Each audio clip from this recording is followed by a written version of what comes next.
12 ஆண்டு காலமாக நாங்கள் நடத்திய போராட்டங்களை வரிசைப்படுத்தினா மணி 12 இரவு 12 மணி வரை கூட ஆகும்.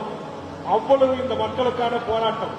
இந்த மண்ணுக்கான போராட்டம், இந்த மாணவர்களுக்கான போராட்டம், தொழிலாளர்களுக்கான போராட்டம், மகளிருக்கான போராட்டம், மீனவர்களுக்கான போராட்டம், என் தமிழ் சமூகத்தின் அறிஞர் பெருமக்களுக்கான போராட்டம், என் மொழிப்போர் தியாகிகளுக்கான பென்ஷனுக்கான போராட்டம், என் ஓய்வு பெற்ற அரசு ஊழியர்களுக்கான பழைய ஓய்வூதிய திட்டம் வேண்டும் என்பதற்காக போராட்டம், என் போக்குவரத்து தொழிலாளர்கள் பணிமூப்பு அடிப்படையிலே ஓய்வு பெற்ற பிறகு அவர்களுக்கு கிடைக்க வேண்டிய ஓய்வூதிய தொகைக்காக போராட்டம், கிராம நல பணியாளர்களுக்கு என்று போராட்டம், சாலை பணியாளர்களுக்கு என்று போராட்டம், ஆக மக்களுக்காக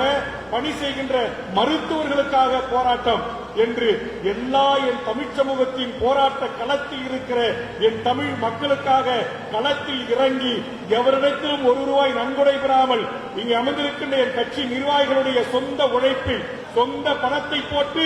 பிரிதொரு மக்களின் உரிமைக்காக, பிரிதொரு அரசு சார்ந்த மக்களின் வாழ்வுரிமைக்காக களத்தில் போராட்டங்களையும் பேரணிகளையும் ஆர்ப்பாட்டங்களையும் முன்னெடுக்கிற ஒரு மாபெரும் அரசியல் கட்சி தமிழ்நாட்டில் ஒன்னே ஒன்று இருக்குன்னா அது தமிழக வாழ்வுரிமை கட்சி.